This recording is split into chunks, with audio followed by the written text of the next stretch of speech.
A portion of this video is sponsored by LastPass.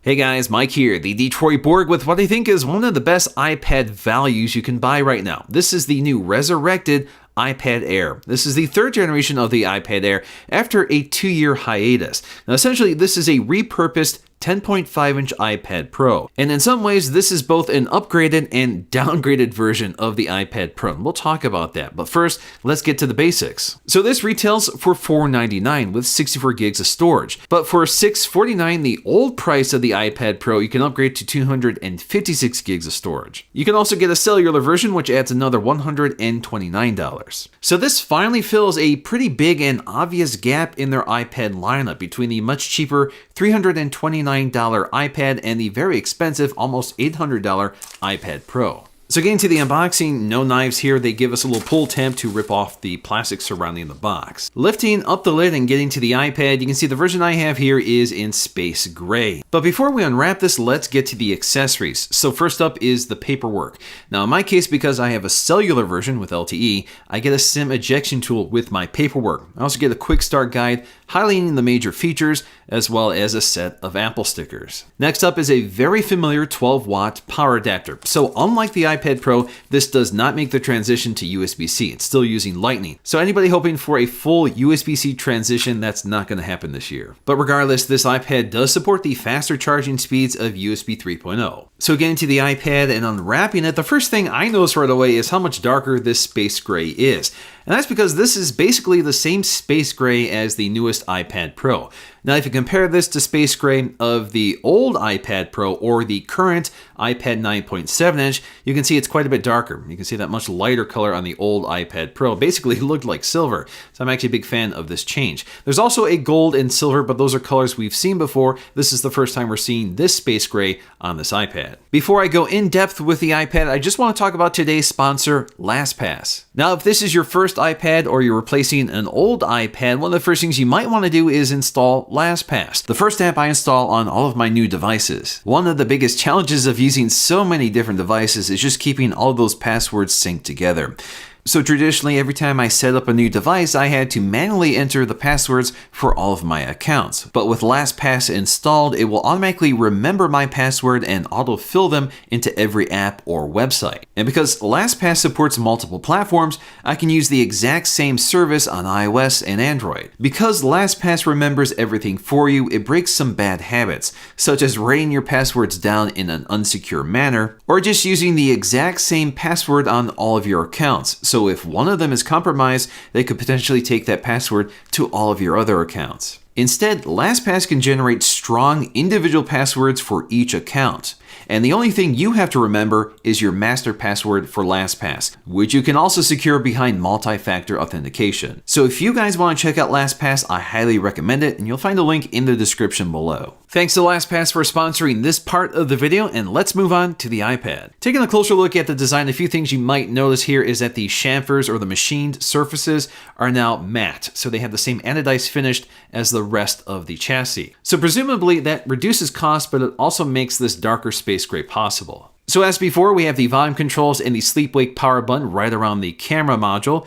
Toward the center, we have our dual microphones, and because I have the cellular model, you'll see these antenna stripes around the top edge. So if you had the Wi-Fi model, you wouldn't see this small antenna strip at all. Those dual microphones also work with the M12 motion coprocessor for the Siri wake-up command, so you can remotely command Siri hands-free whether the iPad is plugged into power or not. Of course, we also have Touch IDs, so Face ID still remains the iPhone and iPad Pro exclusive. Another quiet update for this iPad is eSIM support. So if you get a version with cellular, you'll see a SIM tray, but you may not have a SIM in that tray at all. And that's because we have built-in eSIM support, so you can sign on with any carrier that supports the electronic SIM, and that's most of them in the US. And although we don't have speakers at the top edge, we do have them at the bottom edge, again with darker grills to match the darker space gray. Same with the insert for for the Lightning connector. And I think the biggest selling point for the iPad, and one of the reasons this is such a good value, is the 10.5-inch display largely carried over from the iPad Pro.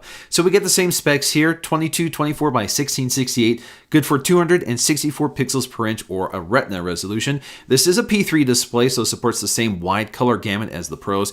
This is also a True Tone display, so it automatically adapts the color temperature or the white balance of the display to the ambient lighting in the room. And more importantly, compared to the 9.7-inch iPad, this display is fully laminated to the glass, so there is no air gap between the display and the glass. The only thing missing from the iPad Pro is the ProMotion technology. So that's a 120 Hz refresh rate. Instead, we have a conventional 60 Hz refresh rate. I don't think that's a big deal. Of course, you save a lot of money by going this route instead of going for the iPad Pro. But you still get most of the benefits of the iPad Pro display that used to cost a lot more. Also carried over from the iPad Pro is support for two accessories, the first generation Apple Pencil and the Smart Keyboard. So although this isn't the cheapest iPad with Apple Pencil support, it is the cheapest iPad and the cheapest Apple device with a physical keyboard, which I think is another big selling point. But of course, that's an extra expense that you have to purchase. But this iPad is perfectly sized for a full keyboard. Now, this keyboard works with a smart connector on the edge of the iPad. So that provides direct electrical connection to the iPad without the need for a battery or Bluetooth. And it folds up really compactly and is easy to carry around. Now, I mentioned this is both an upgraded and downgraded version of the iPad Pro.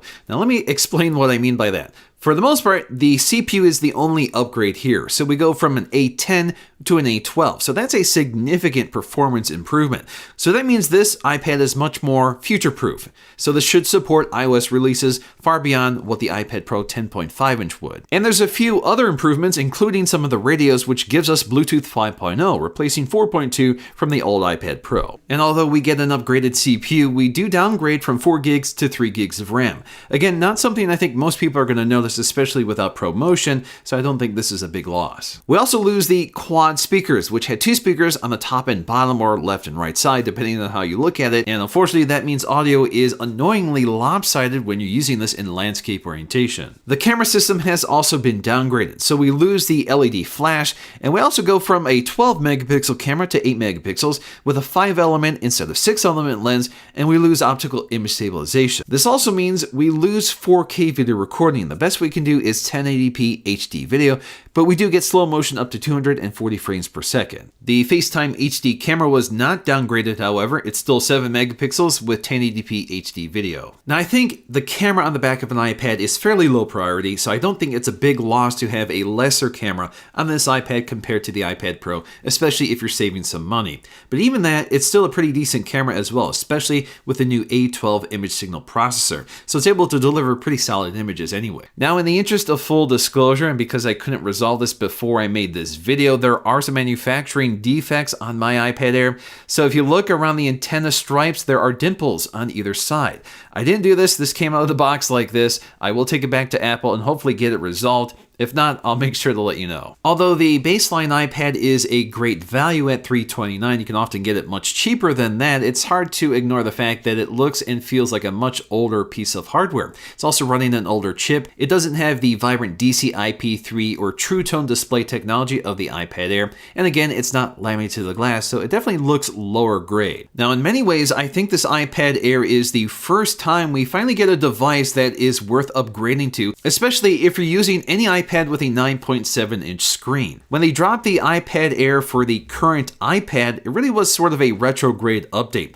Nice processor, but the hardware kind of took a step back, so it became a very unappealing update. But with the iPad Air 3, we finally get an update that makes sense for previous customers. So it's nice to have something that slots between the boring baseline iPad and the overly expensive iPad Pro. The iPad Pro does use a different A12 chip than the iPad Air. It's called an A12X, and it has 8 cores instead of 6 cores on the CPU and 7 cores versus 4 cores on the GPU. So you're still going to see very different performance, but the thing to keep in mind is that the OS is basically identical on both of them. Now, the reason I think this is the best iPad value is that you get everything you need and nothing you don't. So you don't have to pay for the things you don't really need, but you get all of the right priorities. You get a fantastic large display with the latest processor and a nice compact bezel with a screen that's just large enough for a full-size keyboard. And at £1, it happens to be the lightest iPad you can buy. So in the end, I really like the iPad Air. It's just the right amount of hardware for the OS. I think the iPad Pro is really pushing the OS with that extravagant hardware, and I think the baseline iPad is just overdue for a major update. Alright guys, hope you enjoyed this look at the new iPad Air. If you did, please give this video a like to let me know, and I'll see you again in my next video.